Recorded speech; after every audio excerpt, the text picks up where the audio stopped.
no se puede ver lo del chat. ¿Ok? Muy bien, vamos a avanzar entonces.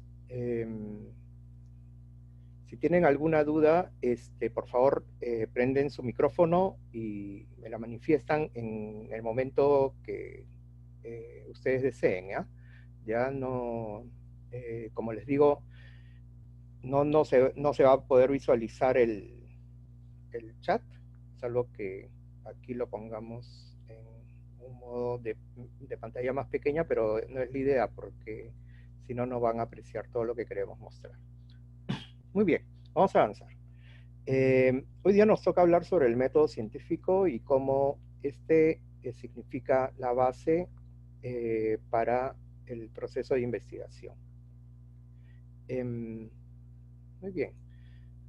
Primero, bueno, como les decía, tenemos, creo que la gran mayoría llevó el curso de botánica el semestre pasado, así que ya nos conocemos hasta en persona porque habíamos comenzado el semestre y justo nos encontró con esto de la pandemia, ¿no?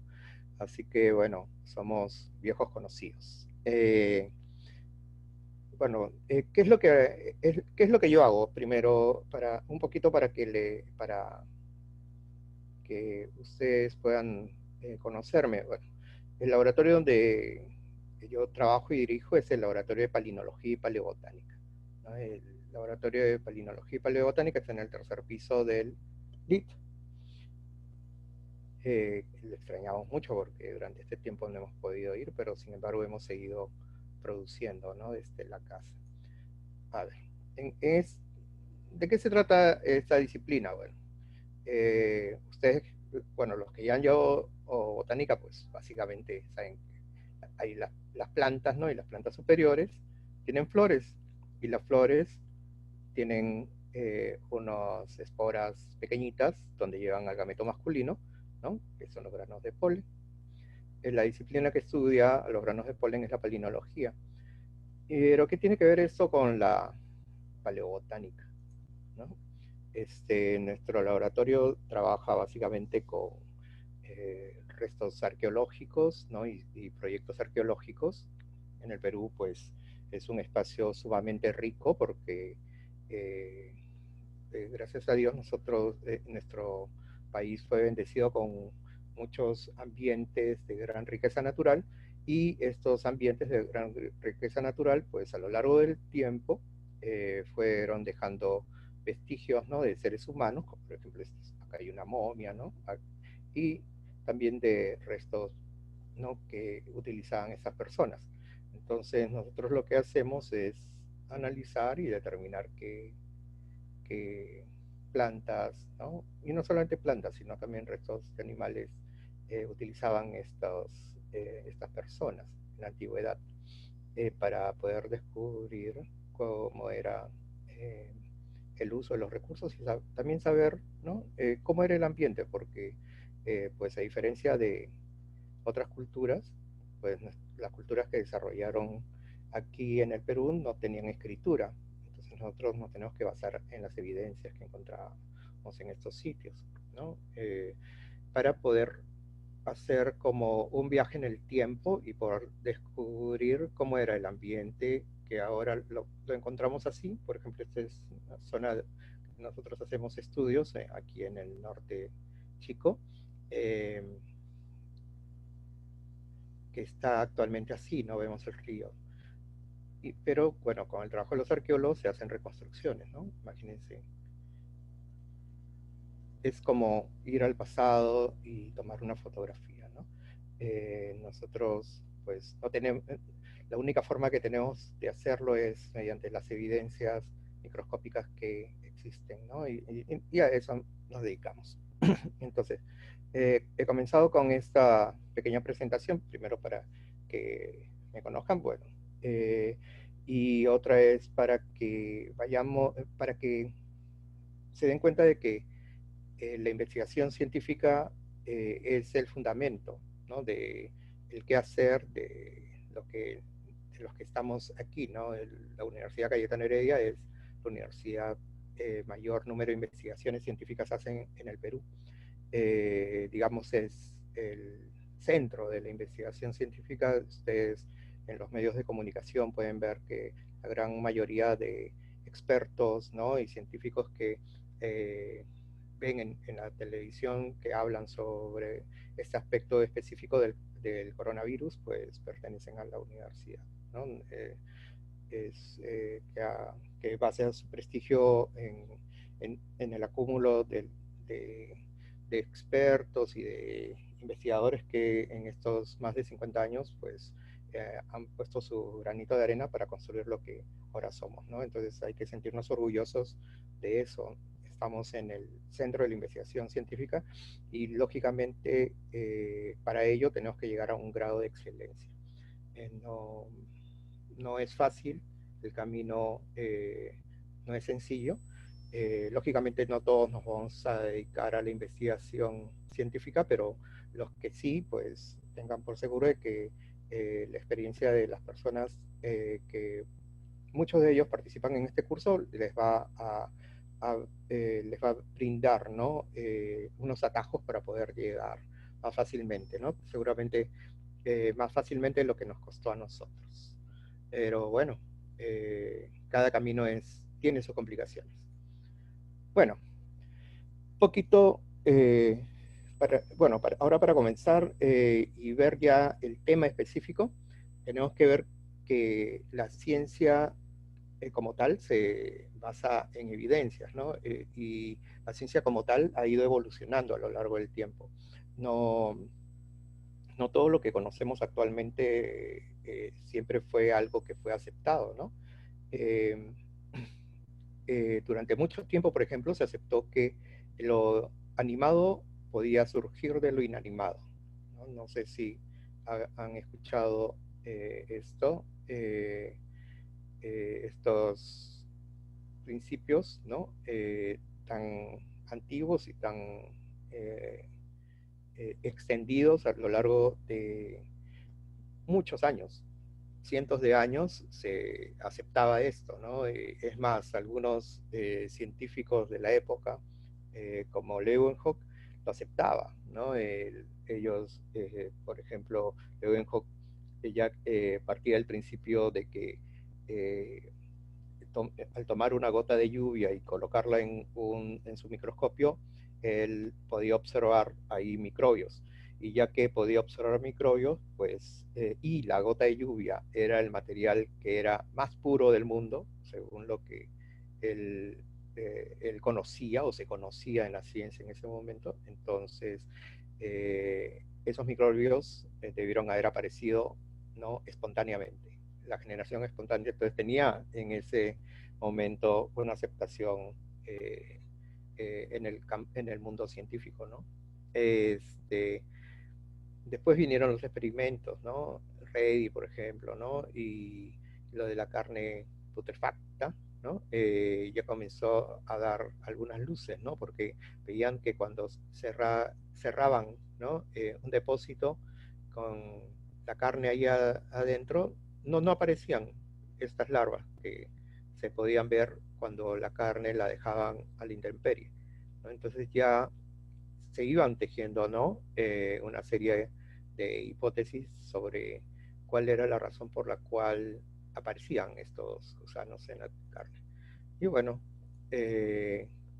finalmente tenemos a Pasteur, ¿no?, con su experimento famoso del cuello del cisne, ¿no?, del matraz de cuello del cisne, que lo hacía calentar y después de un tiempo observaba al microscopio y no encontraba microbios, ¿no? Entonces, con esto quedó ya en el pasado el concepto o la aceptación de que de la generación espontánea, como se llamaba esto. Y como les digo, pues eso ha pasado por un proceso de evolución, ¿no? No es algo que haya surgido de un momento a otro, además, ¿no? La aceptación de las ideas fue cambiando con el tiempo en la medida que el ser humano iba aceptando ciertos eh, eh, fenómenos que ocurrían en la naturaleza y que ya lo daban por sentado y que posteriormente veían que ocurría en todas partes del mundo.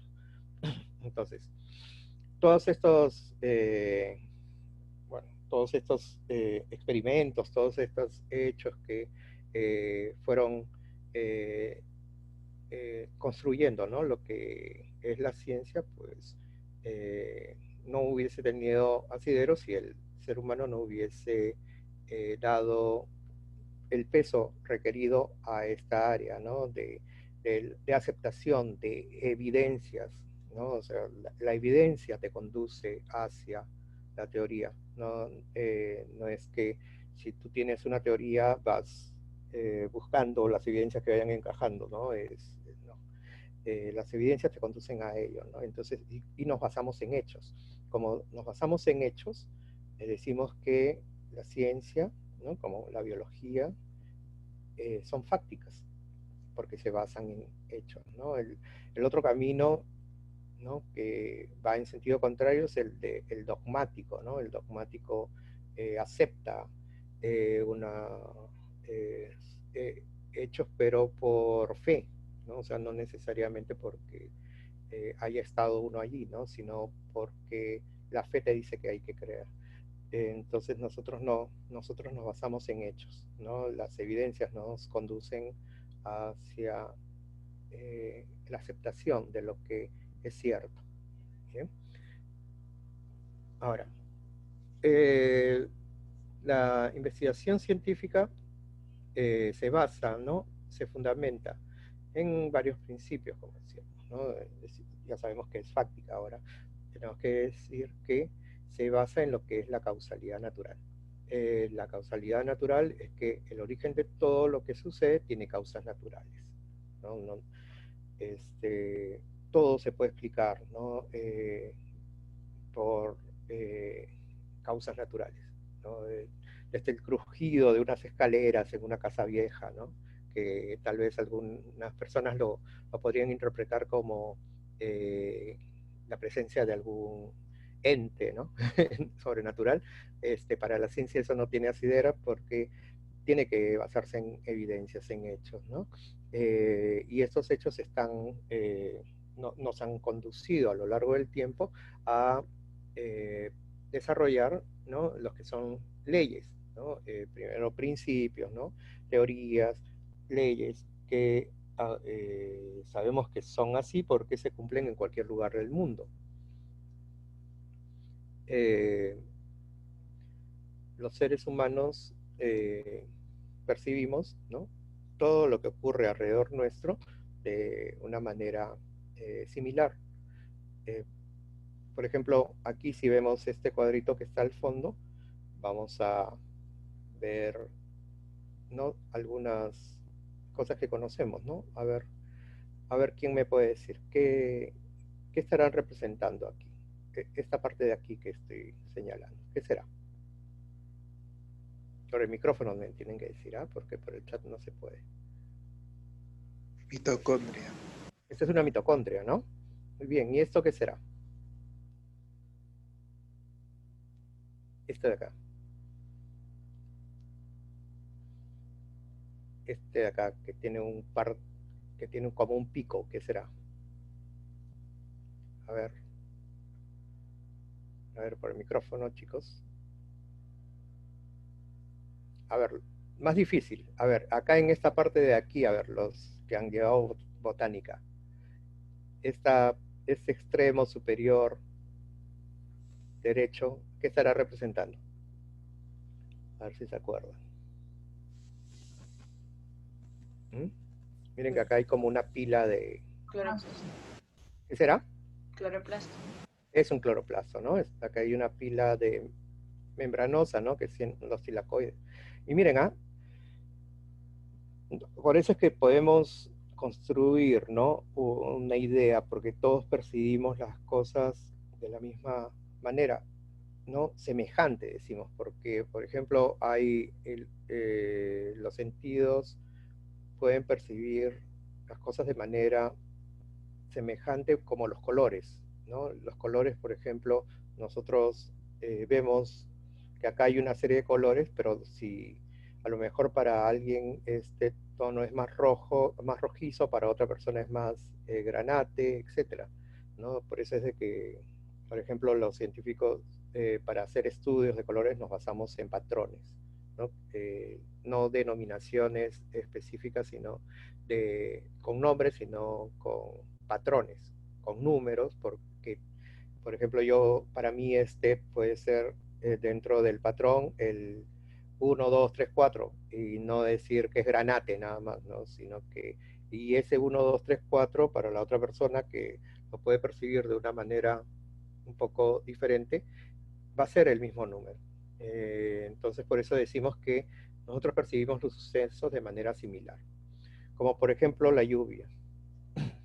Cuando vemos caer la lluvia, bueno, aquí en Lima no llueve así, ¿no? Pero los que hemos ido a la sierra, a la selva o a otros lugares donde llueve más fuerte que en Lima, porque en Lima cae solamente garúa, pues percibimos que hechos, ¿no? Fenómenos, por ejemplo, la lluvia posee un efecto que hace que la tierra tienda a mojar, ¿no? Es algo que nosotros aceptamos y sabemos que hay una causa natural. Por ejemplo, si nosotros salimos a un lugar que ha llovido durante la noche y vemos la tierra mojada, no pensamos que ha ocurrido algo sobrenatural, sino tiene una explicación ello, ¿no? El hecho de que la tierra esté tan mojada, ¿no?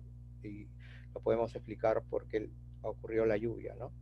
Y también podríamos explicar el fenómeno por el cual va a ocurrir lluvia, ¿no? En un lugar determinado, o ha ocurrido, está pasando en este momento, ¿no? Lógicamente puede haber algunas personas que puedan decir, no, es que yo le pedí al santo tal, como no llovía, ¿no?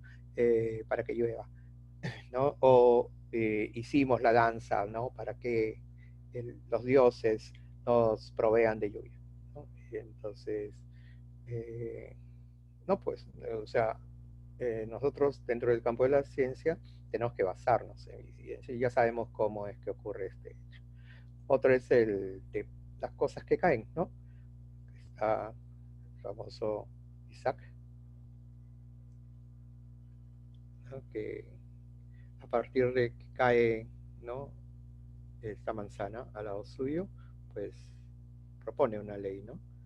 Y pues explica cosas que ocurren, ¿no? Y ya no es una teoría, ¿no? Solamente, sino es una ley, porque ocurre en cualquier lugar, ¿no? La gravedad posee como efecto que todos los objetos caigan al suelo. Y eso ocurre aquí, o si te vas a la punta del cerro, o te vas, no sé, te vas al polo norte o al polo sur, va a ocurrir siempre, ¿no? Esto, ¿no? Que las cosas son atraídas por la fuerza de la gravedad, ¿no? Muy bien. A ver, ¿qué vemos acá? A ver, participemos, chicos. A ver, ¿qué vemos acá? Algo que les llame la atención. ¿Qué les llama la atención? Vamos. A ver, micrófono. La sábila arriba de la puerta. Ah, hay una sábila. ¿Y Arriba. Ya, muy bien. ¿Y esa sábila por qué la pondrán ahí? ¿Alguien sabe? Creencias. Ya, pero ¿de qué se basa esa creencia? O sea, ¿qué es lo que te dice esa creencia? ¿Cuál es el hecho? ¿Alguien sabe? Porque hay gente, por ejemplo, este es en provincia. Bueno, pero acá en Lima también he visto que la gente detrás de su puertita pone sábila, ¿no? La sábila es una cotiledonia suculenta, ¿no? Creo que lo usan para alejar las energías negativas, los malos espíritus, como una creencia, claro. Para que no entre a la casa. Y si entra a la casa, ¿saben cómo es que la gente asume que les han hecho lo que la gente dice? No sé si han escuchado daño, hacen daño. ¿Han escuchado? ¿Alguien sabe? A ver, compartan, por favor. Digamos, si la sábila, o sea, fíjense que de ustedes ha partido el término creencia, ¿no? O sea, la gente cree que la sábila lo va a proteger. Es como una alarma la sábila para la gente que cree en esto. ¿Saben cómo funciona? ¿Mm? ¿Alguna vez han escuchado hablar a alguien decir, mi sábila está llorando sangre? ¿Alguien sabe? ¿Alguien ha escuchado? ¿Mm? Bueno, yo escuché de que se comienza a hacer como que un poco negro o algo así, es como que se comienza a secar, entonces quiere decir que no, que hay malas energías que se está quedando ahí. Bueno, eso es lo que... Excelente, muy bien. Gracias por participar. Miren, sí, la creencia es que si es que ya pues no, la sábila, bueno, es como una alarma de malas energías, llamémoslo, ¿no? Y que si la sábila comienza a botar un líquido rojo es porque ha habido como una especie de maldición o algo por decirlo, ¿no? Pero basándonos en la causalidad natural, ¿podríamos nosotros aceptar este hecho? ¿Qué piensan? ¿Sí o no? Por ejemplo, si la sábila comienza a botar un líquido rojo, ¿podríamos nosotros decir que es sangre? ¿Qué piensan? No, porque se puede mostrar con pruebas que eso no es verdad. ¿Qué podría ser? A ver, ¿qué se les ocurre? Quizás algún compuesto que se está oxidando, algo así. Excelente, muy bien. La sábila tiene un montón de hierro y el hierro al oxidarse forma el óxido de hierro, ¿no? ¿Y de qué color es el óxido de hierro? Rojo. Ladrillo rojo. Entonces, como adentro, no sé si han visto que adentro de la sábila hay mucílago, que es este líquido medio mucoso, ¿no? Que cae. Entonces, cuando por ahí se llena de este óxido, ¿no? Como que se pudre, digamos, se agrieta la epidermis y comienza a caer, ¿no? Entonces la gente lo asocia como un mal, ¿no? Pero eso tiene su explicación, ¿no? Científica. Entonces, no es una cuestión sobrenatural, es una cuestión natural. Muy bien. Y qué bueno que ustedes hayan hablado del término de creencias, porque hay tres niveles para aceptar un hecho, ¿no? El nivel de las creencias, que generalmente se basa en cuestiones dogmáticas, en cuestiones de fe. Cuando tú crees algo por fe, tienes que demostrarlo. O sea, por ejemplo, si alguien viene y toca tu puerta y te dice que creas tal cosa, esa persona se basa en hechos científicos, ¿sí o no? Fíjense que ya estamos entrando a otro nivel de discusión, ¿no? A ver quién puede decir. Yo, durante un tiempo de mi vida, yo quise ser sacerdote, ¿verdad? Y fue antes de entrar a estudiar biología. Y, y me acuerdo que había un término que decía que los hechos de Dios son inescrutables, ¿no? O sea, no, no hay forma de que necesariamente se puedan, que puedas ahondar y, y basar en un hecho del hombre, ¿no? Estas cuestiones de fe. Y como es fe, tú lo tienes que aceptar. O sea, si tú te pones a discutir con alguna persona que es muy creyente, ¿no? En algo, va a llegar un momento en el cual, pues, esa persona puede decir, bueno, porque así lo decidió no sé, aquel ser en el cual están creyendo, ¿no? Entonces, pues, ante eso, ¿qué nos queda a nosotros? ¿Podemos nosotros refutar ello? ¿Mm? Lógicamente que, claro, si dentro de, de la causalidad natural, pues nosotros pues tenemos cómo explicarlo, ¿no? Pero ese es el mundo de estas personas, ¿no? Pero a nosotros como científicos lo que nos toca es divulgar la ciencia, ¿no? Eh, evidentemente las personas no van a creer necesariamente lo que nosotros, aún demostrándolo con evidencia, les hacemos ver. Por eso las discusiones entre el campo dogmático y el campo fáctico, pues al final no te conducen a nada, ¿no? Eso no está mal, ¿no? Como les digo, yo en algún momento quise ser sacerdote, ¿no? Pero lógicamente ya me fui por el camino de la ciencia, pues entonces hay cosas que yo no puedo explicar. Entonces imagínense, ¿no? Imagínense una persona que ha sufrido un daño cerebral, eh, lo, lo, la parte temporal del encéfalo, ¿no? Sufre un daño o por un tumor o lo que fuese en esa zona, comienza a alucinar, ¿no? Comienza a alucinar y comienza a ver apariciones, ¿no?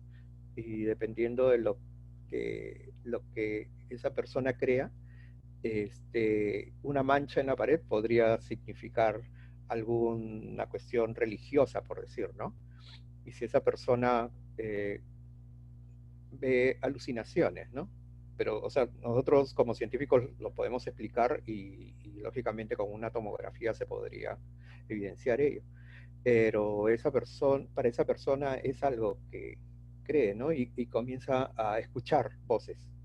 Entonces, es, imagínense, ¿no? Por eso es que a veces yo me pongo a pensar si algunos de los hechos que nosotros aceptamos como eh, actos de fe, ¿no? Religiosos, en este momento podrían ser aceptados, ¿no? Como tales, ¿no? Imagínense, a ver, no voy a decir, ¿no? El nombre, pero imagínense, una persona que tiene estas alucinaciones, ¿no? Y comienza a escuchar, tú eres el hijo de, de este ser divino, ¿no? Y lo peor es de que, pues, lógicamente, si tiene, muchas personas que tienen ciertos trastornos neurológicos, como tipos de psicosis o algo parecido, pues tienen una forma de exponer sus cosas de tal manera que pueden eh, hacer que mucha gente acepte estas cosas, ¿no? Y pues después de un momento se ve con un montón de seguidores, ¿no? Por ejemplo, en Estados Unidos, a finales del siglo XIX, hubo un, una persona desquiciada, porque no se puede explicar de otra manera ahora, ¿no? Que tenía un montón de seguidores y esos seguidores pensaban que al final de 1899, el 31 de diciembre, se iba a acabar el mundo. Entonces se metieron a unas cavernas, ¿no? Y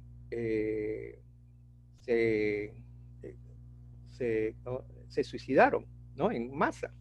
Y, y, bueno, usted, pues, lógicamente nosotros ahora lo sabemos, pasó el 31 de diciembre de 1899, comenzó el 1 de enero del año 1900 y siguió la vida. Pero estas personas se dejaron llevar, ¿no? Pero lógicamente el que los guiaba, pues no era una persona que estuviese muy cuerda, que digamos, ¿no? Pero nosotros lo vemos con racionalidad y sabemos que hay una explicación lógica ahora, ¿no? Pero claro, en ese contexto habrá sido diferente. Entonces estas personas que aceptan las cosas, ¿no? Por una cuestión dogmática, porque se basan en creencias. Y por ejemplo, la creencia de que la sábila los va a librar de los malos espíritus y que me va a alertar cuando ocurra esto, pues para nosotros, por causalidad natural, pues no lo aceptamos, pero estas personas sí. O sea, ese es un nivel de percepción de lo que ocurre en el mundo, ¿no? Y pues fíjense alrededor de ustedes, ¿no? Alrededor de de nosotros mismos, cuánta gente se aceptan cosas por creencia, pero lógicamente en el campo de la ciencia eso no es aceptado. Lo otro es el nivel de la pseudociencia, ¿no? Gente que utiliza los conocimientos científicos, pero los manipula de tal manera que para fundamentar, ¿no?, las cosas que quiere hacer creer a los demás, ¿no? Hay un montón de casos al respecto, ¿no? Y lógicamente en el campo de la ciencia eso no es aceptado, ¿no? Y en un momento determinado del curso van a hablar sobre la ética en la investigación, y lógicamente pues eso es fundamental, ¿no? ¿Cuántos casos han habido de científicos, digamos, que han tenido que retractarse porque han aceptado que han tratado de manipular las evidencias, ¿no? Y claro, fundamentar su teoría, ¿no? Manipulando, ¿no? Eso es pseudociencia. Y bueno, el tercer camino es el de la ciencia, que se basa en hechos, ¿no? Nuestro camino, el que tenemos que seguir nosotros toda la vida. Bien, entonces tenemos creencias, pseudociencia, ciencia. En un momento determinado del curso ustedes van a ahondar al respecto, ¿no?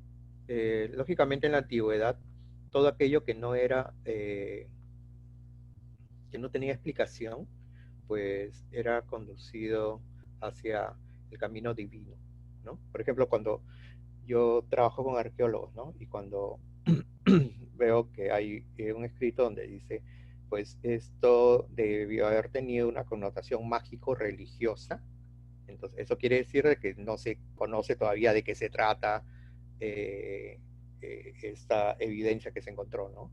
Por ejemplo, se encontró un puñado de plantas atadas en un entierro. Ah, esto, como yo, dentro de mi visión actual, no le encuentro algún uso, tal vez debió haber sido algo religioso, ¿no? Entonces hay mucho de esto, ¿no? Y entonces en la antigüedad, imagínense, pues no tenían un tomógrafo, no se conocía sobre la composición del cuerpo humano a nivel celular, etcétera, ¿no? Entonces hay un mal que ocurre por también algunos trastornos en el lóbulo temporal del encéfalo, y también y eso desencadena pues algunos eh, ingresos de cationes en abundancia en las neuronas, ¿no? Eso nosotros lo sabemos ahora, pero en la antigüedad, cuando veían a alguien que estaba convulsionando, pues eh, pensaban que era algo que tenía que ver con los dioses, ¿no? O con la religión, como lo vemos acá, ¿no? Aquí hay una persona eh, que tiene epilepsia, ¿no? Entonces, como no lo conocían, pues lo tiraban hacia la parte religiosa y pensaban que estaba endemoniada esta persona, ¿no? Ahora ya sabemos, lógicamente ahora vemos cómo es lo del potencial de acción que ustedes ya deben de conocer, ¿no? Cómo se ve alterado, ¿no? Porque hay una, bueno, unas mutaciones que hacen que los canales de sodio no tengan el control, ¿no? O también por daño a nivel del lóbulo temporal del cerebro, que hace que los músculos comiencen a contraerse, ¿no? Y pues a consecuencia de eso tenemos este cuadro de acá, ¿no? Pero lógicamente en la antigüedad pues mucho se basaba en creencia, ¿no? Y, ¿no? Y incluso mucha gente fue muerta en la hoguera porque pensaban que eran brujos, ¿no? Cuando querían explicar, ¿no?, algún hecho. Es interesante. Lógicamente nosotros nos basamos en las evidencias, eso es lo importante. La biología, bueno, sé que en este curso hay gente de varias carreras. Bueno, basémonos en la biología, porque todos tenemos que hacer biología, aun si no vamos a ser biólogos. La biología se basa en la investigación científica, ¿no? Se sostiene en la investigación científica, la cual pues viene desarrollándose desde la antigüedad, ¿no? Los griegos, los romanos y culturas anteriores tomaron ese conocimiento, ¿no?, que fueron obteniendo de su entorno y lo fueron agrupando y sistematizando, ¿no?, de tal manera que les permitía sobrevivir. O sea, lo primero era saber qué era peligroso y qué era lo que era útil, ¿no? Eso, y a ese nivel de entendimiento, ya pues constituye los primeros formas de un saber que comenzó a ser ordenado, ¿no? Y hacíamos algo basado en la experiencia anterior, ¿no? Claro, ahora a nosotros nos parecen muchas de estas cosas descabelladas, ¿no? Pero al nivel del conocimiento de ese momento, pues tenían su lógica, ¿no? Lógicamente ahora nosotros tenemos una gran cantidad de información y para lo cual necesitamos hasta superordenadores para poderlo guardar, ¿no? Ahora, ¿cómo distinguimos nosotros que un conocimiento es científico y el otro no lo es, ¿no? ¿Cuál lo llamamos conocimiento común o vulgar? Ustedes tienen que basarse en el conocimiento científico y este tiene que ser objetivo, o sea, no sesgado, a eso es lo que nos referimos, ¿no? Siempre tiene que responder el cómo, pero además tiene que responder el por qué. La diferencia entre el técnico y el profesional es que nosotros tenemos que explicar el por qué. Ya un técnico agarra y te pone una inyección, digamos, pero lo aprendió a hacer así, ¿no? Mecánicamente. Nosotros tenemos que preguntarnos por qué es que está ocurriendo esto, ¿no? El conocimiento científico tiene una parte práctica, pero se basa en una teoría, ¿no? Esto explica el porqué. Tiene que ser preciso, ¿no? O sea, no puede ser vago, no puede decir, bueno, más o menos, ¿no? Y bueno, tiene un lenguaje que es técnico y tiene su explicación ello, ¿no? Porque a veces decimos, bueno, ¿por qué es tan difícil, no, esto? Y es porque esto es una forma de comunicarse, ¿no? Como los nombres científicos, por ejemplo. Un nombre científico es aceptado aquí o en la China. El chino y el castellano son bastante diferentes, ¿no? Pero sin embargo, si ambos, un científico que está en la China y uno peruano ve el nombre científico, sabe de qué se trata. O sea, unificar es importante. El conocimiento es universal, por eso lo de las leyes, decíamos. Se basa en la investigación o en la comprobación, ¿no? En las evidencias, ¿no? Científicamente comprobables, decimos, ¿no? Y es predictivo, porque ahora vamos a ver que la hipótesis tiene una parte de predicción, ¿no? Y todo lo contrario es el saber vulgar, ¿no? El método científico tiene varias etapas, seguramente ya las conocen, ahora vamos a ver. Lo primero es observar, lo segundo es hacerse una pregunta, ¿ya? La tercera es responder la pregunta, y esta respuesta es la hipótesis. Y parte de la hipótesis tiene una predicción, ¿no? O sea, la respuesta te tiene que predecir qué es lo que va a pasar, pero esa predicción la tienes que comprobar mediante experimentos. Y después llegas a una conclusión. Y generalmente esa conclusión genera otra pregunta y damos vueltas aquí, ¿no? Hay un videito que se los voy creo que los vamos a pasar de una vez. A ver, me avisan si es que no se escucha, ¿ya?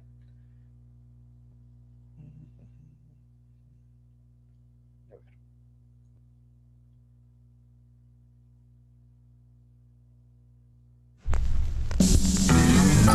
¿Se escucha? ¿Se escuchó el video? ¿Se escucha?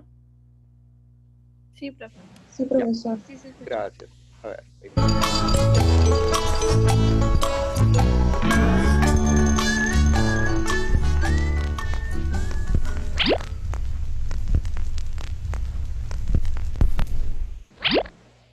El señor tiene dos plantitas, una pequeña y una grande.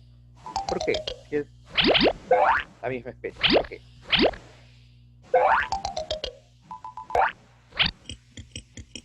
preguntar.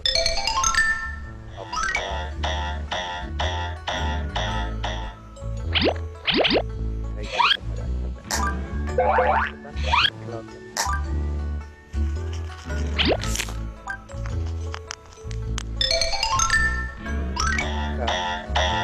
responder a esa pregunta.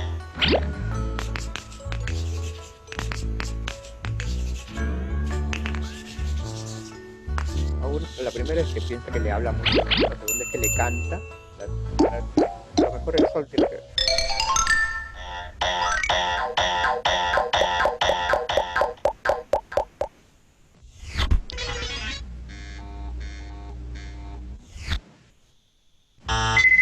Experimento 1. Seguimos la pequeña.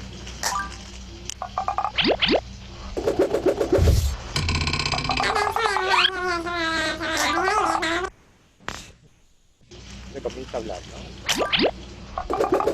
Le habla y a la otra habla.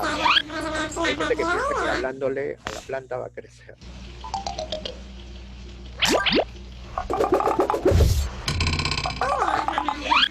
Tiene un montón de libros que hablan.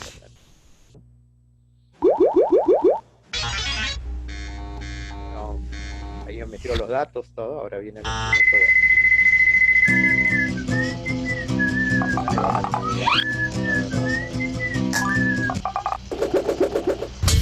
A la otra no le canta nada.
El primero no resultó. El segundo tampoco.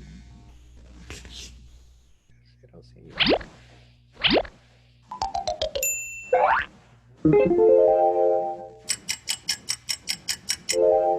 Después de un tiempo, mira todas las plantas que le crecieron.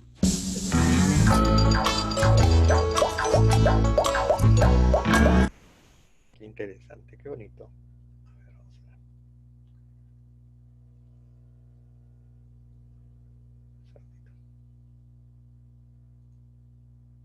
Muy bien. Entonces, fíjense, entonces hay una secuencia ordenada, ¿no?, de eventos que tenemos que desarrollar para poder asumir ello, ¿no? Tenemos que observar, ¿no? Lógicamente, la observación, que es la primera parte, es muy interesante y nos conduce hacia el desarrollo de leyes. Claro, y nosotros después nos basamos en leyes y finalmente para poder responder, ¿no?, las preguntas de investigación que podríamos hacer. Eso nos indica de que, bueno, lo primero es que, al igual que los niños, ¿no? O recuerden cuando ustedes comenzaron a ser curiosos, ¿no? Seguramente eso los ha motivado para ser científicos. Siempre tenemos que preguntarnos, ¿no?, ¿qué es lo que está pasando? ¿Por qué? Y ser observadores. Ser observadores es fundamental. Y esto, lógicamente, tiene que ver con esta área la ciencia que tiene que ver con el descubrimiento, ¿no? Descubrir qué es lo que ocurre en la naturaleza. Por eso es que estamos estudiando en la universidad. Vamos conociendo, ¿no?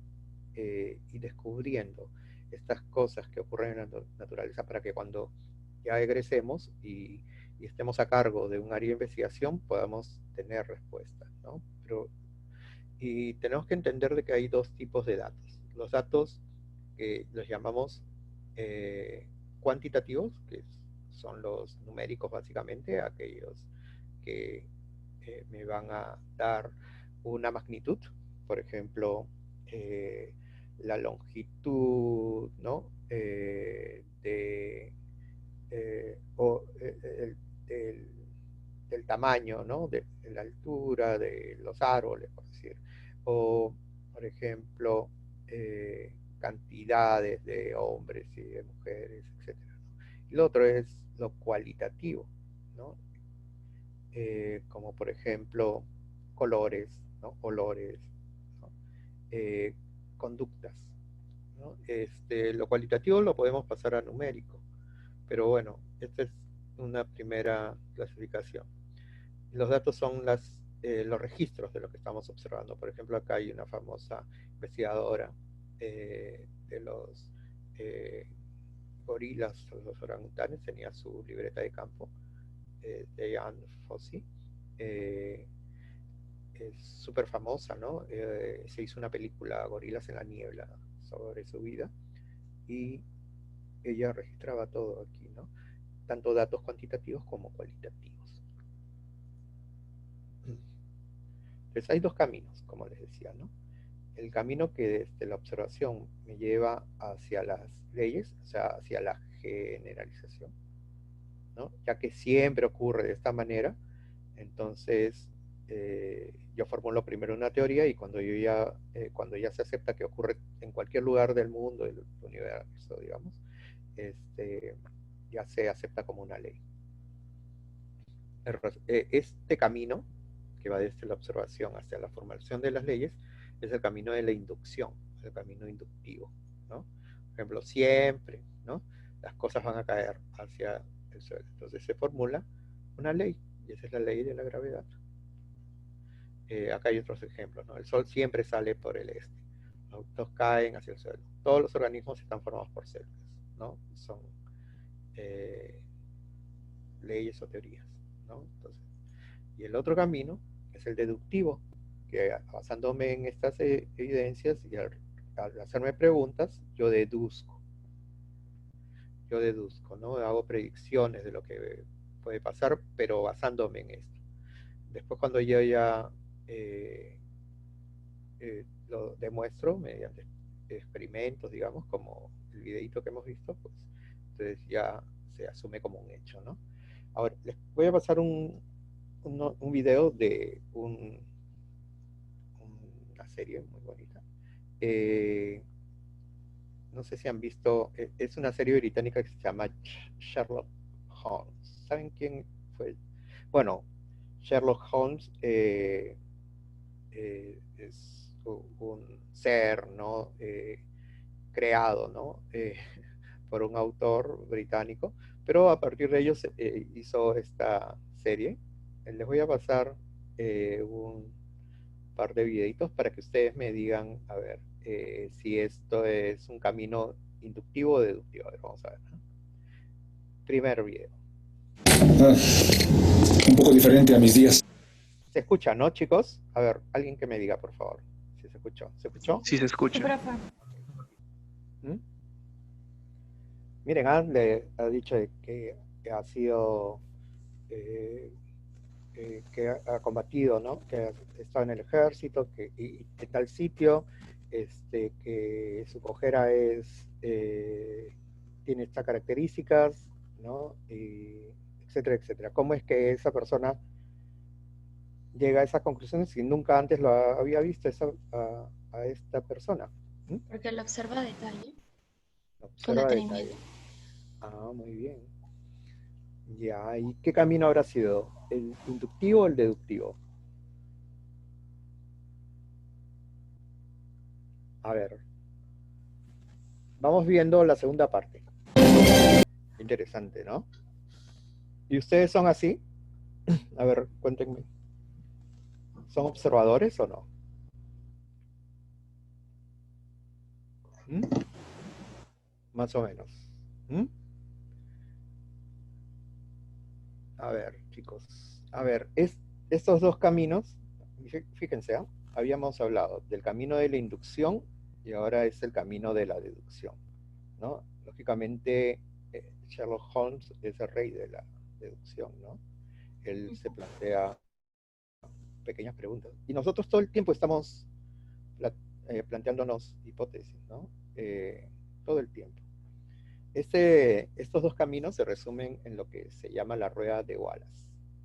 Wallace fue un sociólogo interesante porque, fíjense, en el campo de la sociología él se dio cuenta de estos caminos, ¿no? El camino de la inducción y de la deducción, ¿no? El camino de la inducción llega a la generalización, ¿no?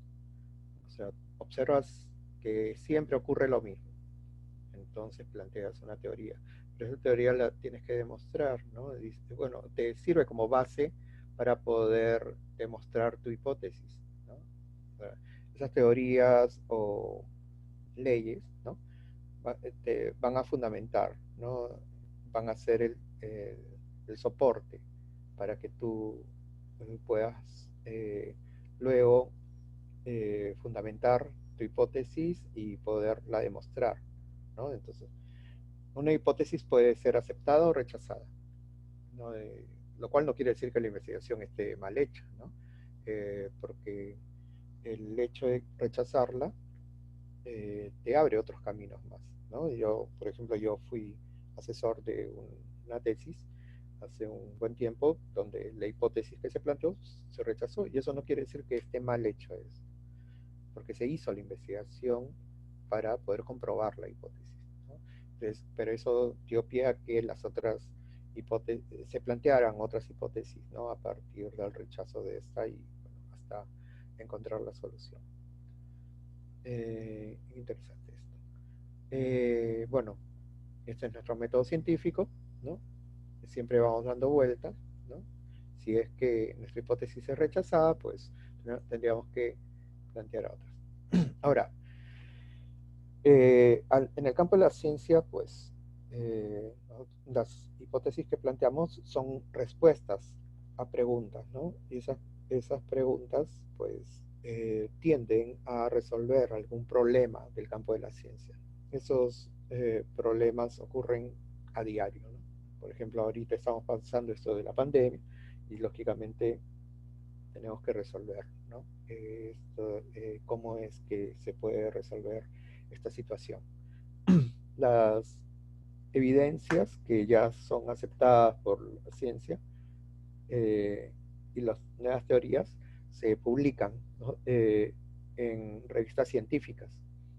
Hay una gran cantidad de investigaciones que ocurren en el mundo, ¿no? Y bueno, conocer el estado del arte, que es conocer el estado actual del tema que nosotros queremos investigar, es fundamental, porque si no estaríamos haciendo lo mismo que otros ya están haciendo en este momento o que ya lo hicieron, ¿no? Entonces, no podemos caer en eso. Por eso, lo que les decía la profesora Claudia sobre de lo que ustedes van a hacer en este curso es fundamental. O sea, saber identificar el problema. O sea, saber cuál es la situación actual, cuál es el problema que hay que resolver, plantear la pregunta y a partir de ello, la hipótesis. Eso, para llegar a ese nivel de entendimiento, pues hay que entrenarse, ¿no? Hay que entrenarse. Igual que, por ejemplo, yo quiero manejar, tengo que practicar, tengo que practicar. Igual, aquí también hay que practicar, entonces hay que ir leyendo revistas científicas. Estas son las revistas científicas de mayor difusión en el mundo, ¿no? Science y Nature. Estos tienen un nivel de llegada pues enorme. O sea, salen cada 15 días y miles o millones de personas leen los artículos que salen aquí y bueno, un artículo que salga publicado en alguna de estas revistas, ¿no? Tiene un impacto enorme porque va a llegar a muchísima gente de la comunidad científica. Hay formas de medir esto, ¿no? Bien, entonces tenemos la ciencia basada en la observación, ¿no? Que nos lleva hacia el camino de la inducción para formular las leyes y las teorías, y después la ciencia basada en la hipótesis, que es el camino de la deducción, ¿no? Como Charco. Ese camino nos lleva a formularnos este tipo de frases que son respuestas a las preguntas que nosotros nos estamos planteando. ¿Okay? Es fundamental el papel de la hipótesis porque predice, ¿no? Pero para poder aceptar la hipótesis tenemos que hacer su comprobación, ¿no? Como habíamos visto el camino, ¿no? Otro ejemplo, ¿no? No prenden esta linterna, nos hacemos la pregunta y planteamos nuestras hipótesis, ¿no? Por un lado, una hipótesis de las baterías, el otro el foco quemado, y bueno, la vamos comprobando. Acá rechazamos esta hipótesis porque al hacer la prueba pues no encendió, ¿no? Al cambiar las baterías. Y el otro lado, al cambiar el foco, pues sí encendió, aceptamos esa hipótesis. Así de sencillo. La hipótesis se construyen, ¿no? Generalmente, hay varias formas de escribirlas, pero este es el formato general, ¿no? Tiene esta construcción de si ocurre esto, entonces debe ocurrir esto. O sea, la segunda parte es la predicción, ¿ya? La segunda parte de la formulación de la hipótesis de la predicción. Si ocurre esto, entonces ocurre esto. Si todos los organismos están formados por células y los seres humanos son organismos, entonces los seres humanos están formados por células. Se predice. ¿Okay? Así es como se construye. Va a haber un momento en el cual vamos a practicar cómo hacer todo esto. ¿Ya? Entonces es fundamental el camino. A ver, un ejemplo. Nos queda poco, así que hay que hacerlo rápido. A ver. Estos casos de biología forense son bien interesantes. Pero este de aquí no es biología forense en realidad, bueno, pero podemos aplicar un poco del método científico. A ver. Tenemos el caso de Bohr, Terence Bohr, ¿no? Y lo estamos utilizando con el término inglés porque lo hemos sacado directamente de esta fuente. Que era un multimillonario británico, muy conocido. Pero lo encuentran muerto, a Bohr, muerto, sí. Acá solamente está el perfil del cadáver, ¿no? A las 7 de la noche del día sábado, está muerto en el suelo de su oficina. Ha recibido un disparo en el pecho. El que se va a encargar de la investigación es un inspector del Scotland Yard, que se apellida Green, el cual es llamado para resolver y descubre los siguientes hechos. A ver, fíjense, a ver, ¿estamos? ¿Sí? A ver, ¿cuáles son los hechos? Acuérdense que Bohr es el muerto y Green es el inspector. Ya. Bohr. A Bohr le dispararon con una pistola de 9 milímetros. Una cosa así. La pistola no está en la oficina. Pero por el agujero que... El mayordomo oyó el disparo a las 4:50. Pensó que se trataba del tubo de escape de un coche. ¿Ya? A las 4:50 oyó el disparo. Los investigadores que están en la escena del crimen, alrededor de las 7:45 p.m., dijeron que Bock había muerto hacía 3 o 4 horas. Sí, pues lo que decía el mayordomo, ¿no? Dos personas habían sido amenazadas recientemente. Dos personas habían amenazado a Bock recientemente. Una persona es Stokes, AJ Stokes, que lo odiaba porque Bock estaba arruinando su negocio en su competencia. Y otra persona era Gladys Jones, la secretaria de Bock, quien fue despedida el viernes pasado. Y a Gladys se le vio en una taberna gritando: Bock debería ser fusilado. Estaba así un poquito borrachita. Muy bien. Entonces tenemos dos sospechosos. ¿Qué es lo que hace Stokes? perdón, Green. ¿Qué es lo que hace Green? Green es el de Scotland Yard, ¿no? Entonces comienza a preguntar Green a Stokes. Stokes dijo que estaba en una reunión familiar desde las 2 de la tarde hasta las 5 de la tarde, el día que murió, ¿no? Box. Gladys Jones tuvo un accidente de coche a las 3 de la tarde del sábado. Ella ha estado en el hospital desde entonces con la pierna y brazos rotos. Miren, vamos sacando conclusiones. La esposa de Stokes dice que él había salido a una reunión familiar a eso de las 4:30 para reunirse con su asesor financiero. O sea, Stokes había estado en una reunión familiar, pero salió a las 4:30 de reunirse con un asesor financiero, según él. La esposa de Stokes también dijo que su relación con él se encuentra en un periodo difícil.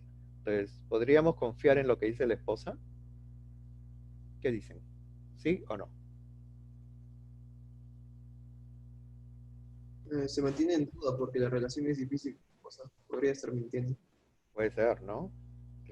Pero ya Gladys Jones Más sospechosa, ya no es tan sospechosa, ¿no? A ver, vamos a ver. A partir de estos hechos, Green conjetura que Stokes mató a Box. Miren, conjetura, o sea, hace una hipótesis, ¿no? Con una orden de registro busca en casa de AJ donde encuentra una pistola de 9 milímetros escondida en el garaje. Ya, miren, ¿no? Ya, pero eso no quiere decir que sea el culpable, ¿no? El hecho de que tenga una pistola igual quiere decir que sea el culpable. ¿Qué piensan? No. Faltan las balas. ¿Qué hay que hacer? Hay que ver, ya, pero hay que hacer un estudio balístico. Ustedes saben, cada pistola tiene una dentro, el tubo por donde sale la bala va a marcar a la pistola. Además también para que salga una bala tiene que ser golpeada por atrás, ¿no? La forma en la cual golpean es como que genera una huella. Entonces, lo que se hace es un estudio balístico para comparar una bala que haya salido de la pistola que se encontró con una bala que se haya encontrado en la escena del crimen, ¿no? Y si coincide, entonces lógicamente debe ser, ¿no? ¿En qué se parece esto al método científico? Bueno, igual. Tiene que haber una pregunta. ¿Cuál es la pregunta? A ver qué me dice. ¿Cuál es la pregunta?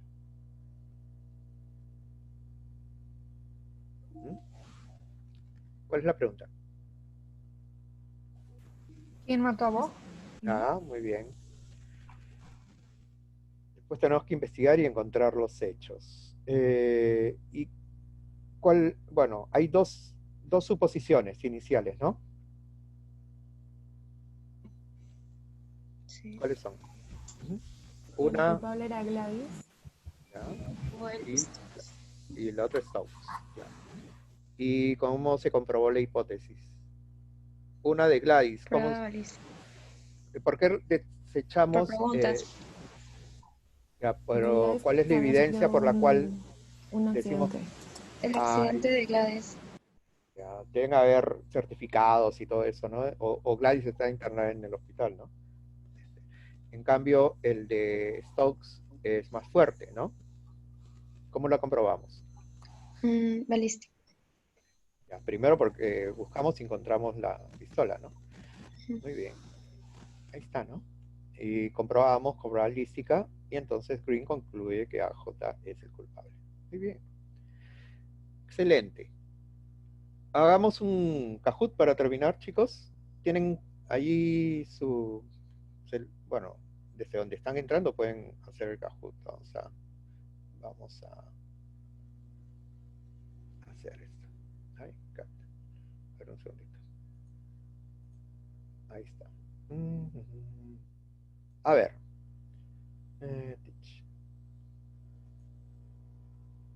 No sé qué estoy haciendo. A ver, ya, ahí está el clásico.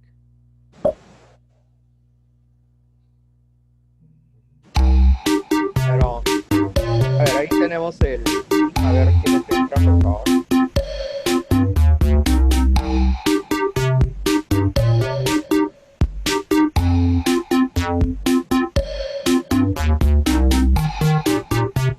A ver, voy a contar hasta 5. Pongan su nombre.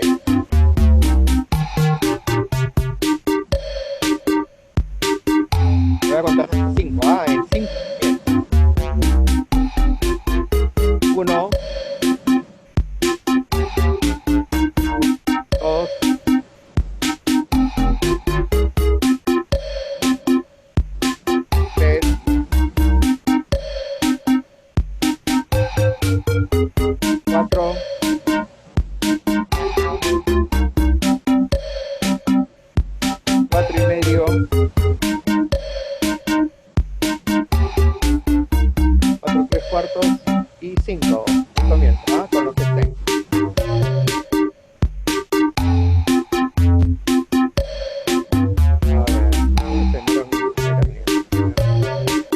Ya estamos. A ver, con los que entraron, vamos. Un toque.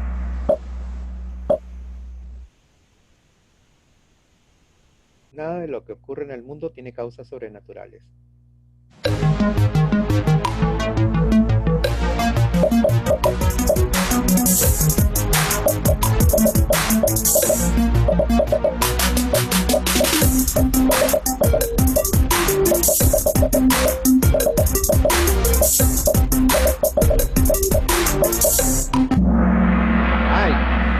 Causalidad natural no existe la causalidad artificial, chicos. No hemos visto eso, no existe. La naturaleza de la ciencia es la investigación científica, ¿no? Pero la causalidad natural es la que nos dice que todo hecho se explica porque tiene causas naturales, ¿no? La casualidad científica no existe, porque la ciencia no se basa en casualidades. A ver, vamos. A ver, ahí un número es el que va ganando. A ver, vamos. De la lista que se muestra, señale una característica que distingue al conocimiento científico del conocimiento vulgar. A ver.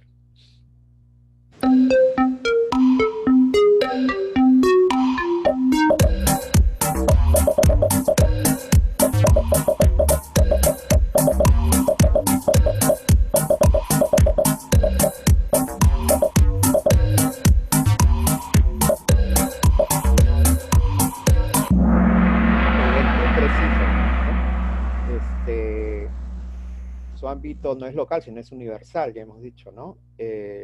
No puede ser subjetivo, es objetivo, ¿no? O sea, no puedes lanzar tu teoría hacia un lado o hacia el otro, tienes que ser centrado, ¿no? Tienes que ser objetivo. Y no se basa en el azar, ¿no? O sea, no se basa en cuestiones de creencia, ¿no? Todo tiene que ser debidamente comprobado. Vamos. Alessandro, adelante. Penúltima. La respuesta a la pregunta de investigación corresponde a...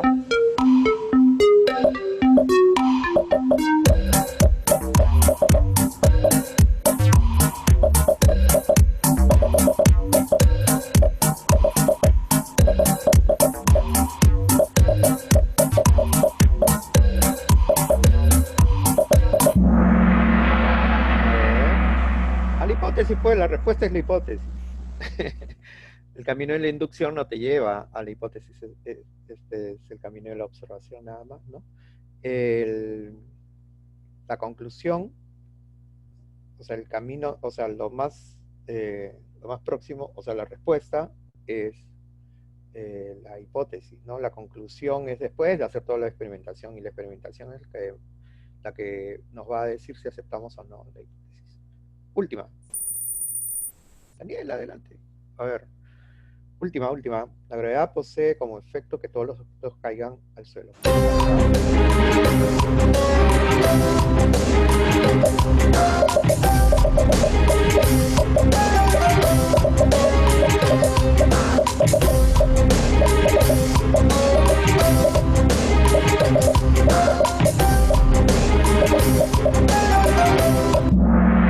Una inducción, pues. O sea, observo y formulo la ley, ¿no? Formulo la teoría. La deducción es el camino de la hipótesis, ¿no? A partir de, o sea, me fundamento en las leyes para poder responder la pregunta. ¿Ok? Esos eran los dos caminos. A ver, vamos a ver. En primer lugar, analogía.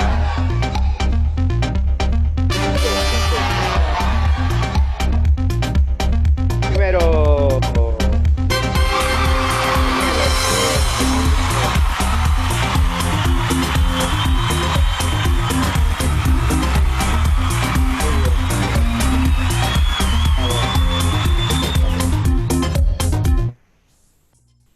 Voy a apagar esto porque si no va a ser mucha bulla.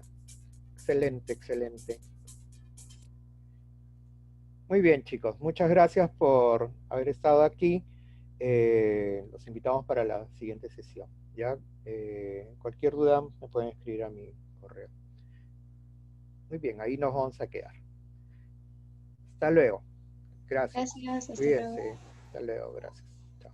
Recuerden que estas clases van a estar grabadas y van a estar puestas en el Deva del curso. ¿Ok? Nos vemos. Hasta luego. Chao. Cuídense, no estén saliendo a la calle, que la cosa está complicada. ¿ya? Gracias, profesor. Gracias. Gracias también. Chao. Cuídense.